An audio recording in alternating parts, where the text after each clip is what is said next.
तंत्र की दुनिया अपने आप में एक गहरा रहस्य है और इस रहस्य के केंद्र में है एक देवी जिनके बारे में बहुत कम लोग जानते हैं, माँ कौलिनी। आखिर कौन है ये? क्या है इनका रहस्य?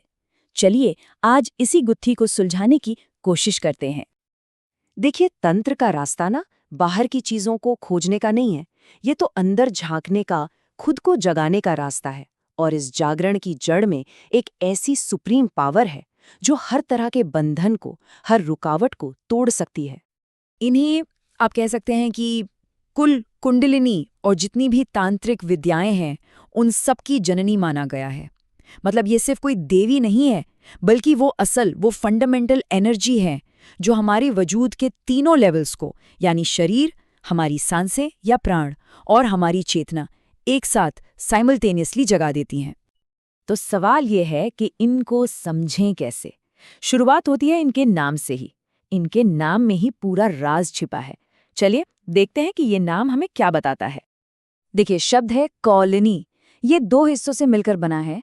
पहला है कौल, जिसका मतलब होता है कुल, यानी एक परंपरा, एक लिनिएज, एक एनर्जी की धारा। और दूसरा हिस्सा है इनी, जिसका मतलब है वो जिसमें ये चीज रहती है। तो कॉलोनी का सीधा सा मतलब हुआ वो शक्ति जिसके अंदर वो पूरी की पूरी एनर्जी की परंपरा बहती है। वो उसका सोर्स है, उसका घर है। ठीक है, तो नाम का मतलब तो समझ आ गया, पर यह शक्ति प्रकट कैसे हुई? इसके पीछे की कहानियां क्या है? अब चलते हैं उन कथाओं की तरफ जो बताती हैं कि उनका मकसद क्या है और उनकी पावर कितनी जबरदस्त है। जरा सोचिए, एक ऐसे जमाने के बारे में जब पूरी दुनिया में बस अज्ञान और कन्फ्यूजन का अंधेरा था। ज्ञान की रोशनी कहीं खो गई थी और लोग बिल्कुल भटके हुए थे, दिशाहीन। ऐसी हालत में जो पुराने ऋषि मुनि थे, उन्होंने कोई बाहरी मदद नहीं मांगी। नहीं, उन्होंने प्रार्थना की एक ऐसी मुक्ति के लिए जो अंदर से आए। उन्होंने एक ऐसी शक्ति को आवाज दी जो भीतर का रास्ता रोशन कर सके। और फिर उस सच्ची प्रार्थना के जवाब में एक जबरदस्त दिव्य रोशनी फटी और उस रोशनी से प्रकट हुई माँ कौलिनी। वो कुंडलिनी एनर्जी की सुप्रीम फॉर्म थी।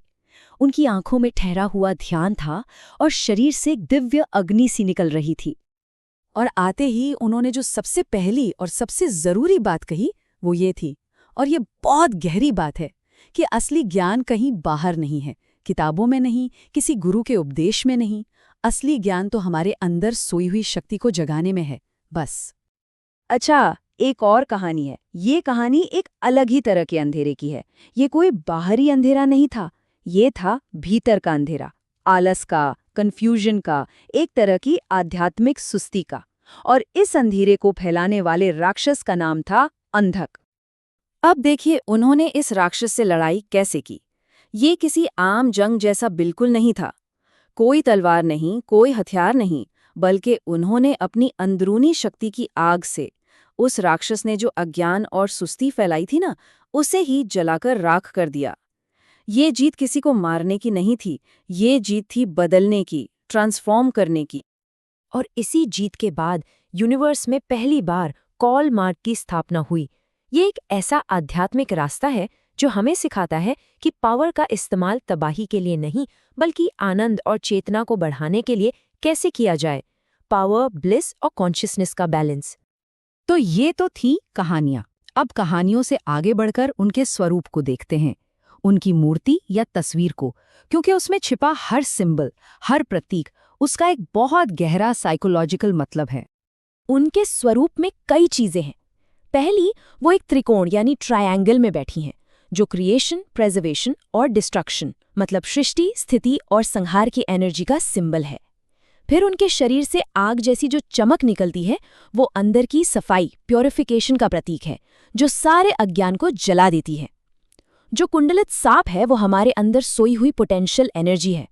और उनका ध्यान में बैठना, वो ये दिखाता है कि बाहर चाहे कितनी भी उथल पुथल हो, अंदर शांत कैसे रहा जाए। तो कुल मिलाकर देखें तो उनका रूप न तो बहुत भयानक है, न ही एकदम सौम्य। ये एक परफेक्ट तांत्रिक बैलेंस है, एक ऐसी स्टेट जहां जबरदस्त पावर और गहरी शांति दोनों एक साथ मौजूद हैं। अब आते हैं सबसे बड़े, सबसे जरूरी सवाल पर।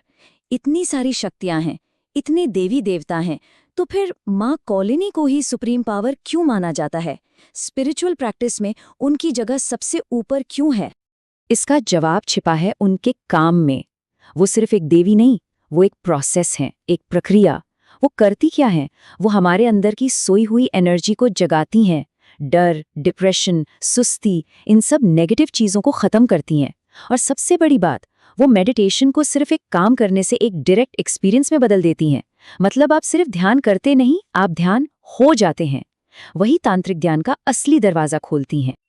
और आखिर में तांत्रिक ग्रंथ जो अल्टीमेट ट्रुथ बताते हैं वो ये है कि जब कौलीनी शक्ति पूरी तरह जाग जाती है, तब जो साधक है, जो अभ्यास कर रहा है, वो खुद ब्रह्म बन जाता है।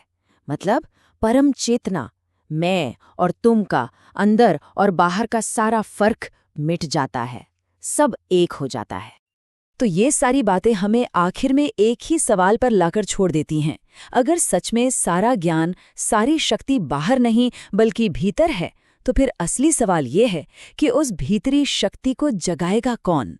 शायद इसका जवाब भी हमें कहीं बाहर नहीं, अपने अंदर ही खोजना पड़ेगा।